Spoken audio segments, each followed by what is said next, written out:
Chelsea are out of the Champions League and heading towards the end of the season. They only have one win in their last 8. That's bad. And Frank Lampard as a manager only has one win in his last 17. That's also bad. But in both his squad selection and the way the team approached the game, there were signs against Real Madrid that they might have finally turned the corner. Hello there everybody, Adam Cleary, FourFourTwo here, and I know they got beat yet again, but I can't get this thought out of my head, right? That Frank Lampard might actually be a genius.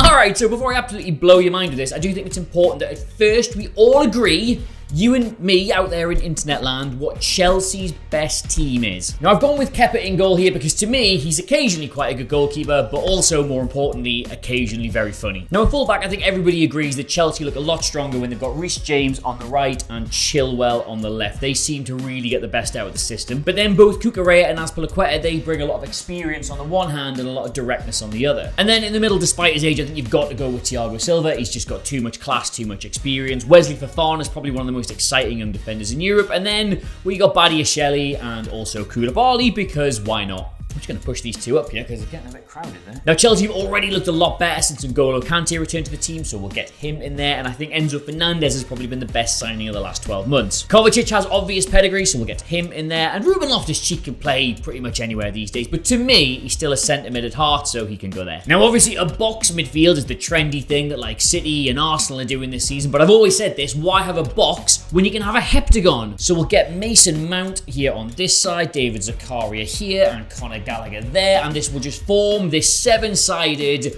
unbeatable passing unit. And in the wide areas, personally, my pick would be Ziyech and Pulisic on the right over there, and that leaves you with João Felix and Mudryk playing off the left. And I know the narrative is that Chelsea are a little bit light in the forward department this year, but I remain convinced that we can just get them in some sort of Mighty Ducks style flying V with Aubameyang and Sterling and Havertz and whoever the fuck else they've got. They'll be okay. Now, if you're looking at this starting lineup and you can see one glaring obvious reason why you wouldn't be allowed to field that, then congratulations, my friend. You are one step ahead of Chelsea's billionaire owner, Todd Boehly. You see, the thing about Todd Boehly, right, is have you ever seen the movie Speed? Well, if not, then in the movie Speed, a very bad person puts a bomb on a bus and tells the people on the bus that if they don't go at least 50 miles an hour, the bomb will blow up. And my only explanation for Todd Boehly is that a very bad person has put a bomb in him and told him that unless he spends $1 million every single day on football player transfers, he will explode. Now, you might think that's a very silly thing for me to say, but let's just look at two undeniable scientific facts here. Firstly, if we look at the amount of money Todd Boehly has spent on transfers at Chelsea and divide that by the amount of time he's been there, it does come out at about $1.5 million per day. And secondly, he has not exploded yet. So yes, that might be quite a silly thing to say, but I ask you, honestly now, is it any more sillier than whatever other explanation there is for this? And I've just realised I've still somehow left out Trevor Chalobah. Right, anyway, enough of the foreplay. Why is Frank Lampard a genius, Adam? That's why I clicked on the video in the first place. Well, I'll just demonstrate. So yes, they got beat against Real Madrid last night. Fair enough. But what Frank Lampard did, basically, was he just went, F this!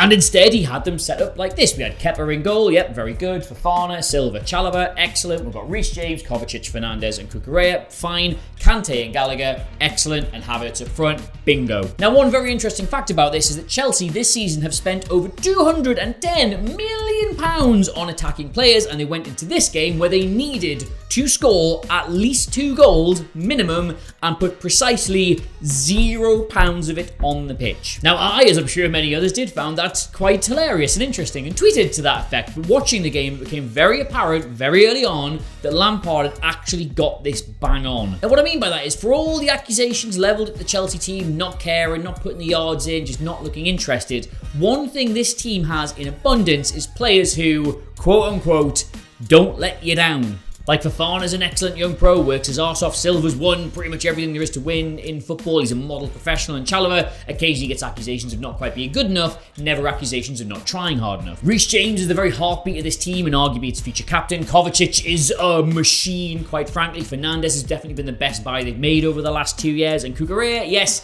he's prone to the odd comedy moment, but he definitely does work hard for you. Conor Gallagher's work rate means he's absolutely brilliant at winning the ball back in the final third. And N'Golo Kante improves absolutely any team he's in ever, and Kai Havertz was also there. And just to highlight, these are all the players in this 11 who Lampard had previously worked with at Chelsea and obviously understands and trusts. So why is this important? I can hear you asking. Don't you internet nerds who like to sit there with your tactics board love talking about extra men and possession and numbers and all this stuff? And yeah, we do. They do make a difference. But first and foremost, you've got to have players who are willing to play for you. And the problem that Graham Potter had, obviously, was he was thinking about the long term. He wanted to be at Chelsea for years and years and years, so that meant keeping the dressing room happy, regardless of who was in it or how many people were in it. But Frank Lampard doesn't have to think about the long term for even one little second. He just has to think about the rest of this season, and thus the long-term happiness of expensive footballers is totally irrelevant to him. He basically has to identify 10 or 15 players who are going to need to be moved on in the next few transfer windows. And what more genius way of doing that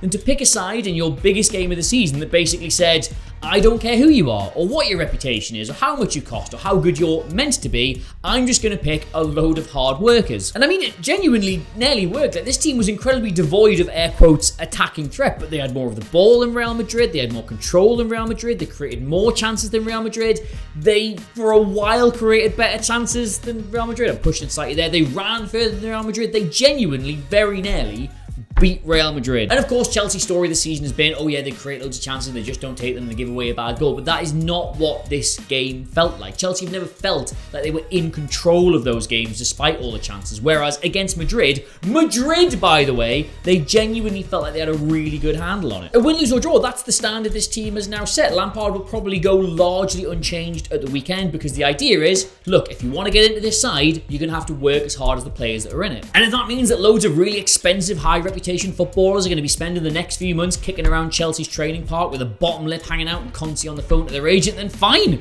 So be it. Like, if you've got to get rid of some people, you might as well get rid of the really expensive footballers who can't even be bothered to work hard enough to unseat Conor Gallagher. I don't even know why I said that. I actually really like Conor Gallagher. And yeah, in the long run, that probably does mean they're going to have wasted a lot of money on certain players, but if there's one thing we should have learned about Todd Boehly already, it's that he has no problem wasting a lot of money. Look, it's a massive cliche, okay, but just go with me on this one. Hard work beats talent when talent doesn't work hard. And that Chelsea team was about as devoid of talent as any have been this season, but for the first time, not devoid of hard work. And that, my very good friend, is why I think Frank Lampard might be a genius. Maybe. I mean, they'll probably still get beat at the weekend, and I will look very silly, but anyway, let me know what you made of it in the comments below. Of course, don't forget to like, share, and subscribe. Welcome to the 442 YouTube channel. It's really good. I'm having so much fun. Please do hit the subscribe button. We're growing every single week. It makes me feel all warm and fuzzy inside. But until the next video, which will literally be tomorrow, I'll see you soon. Bye. Bye. Bye. Bye. Bye. Bye. Bye. Bye. Bye.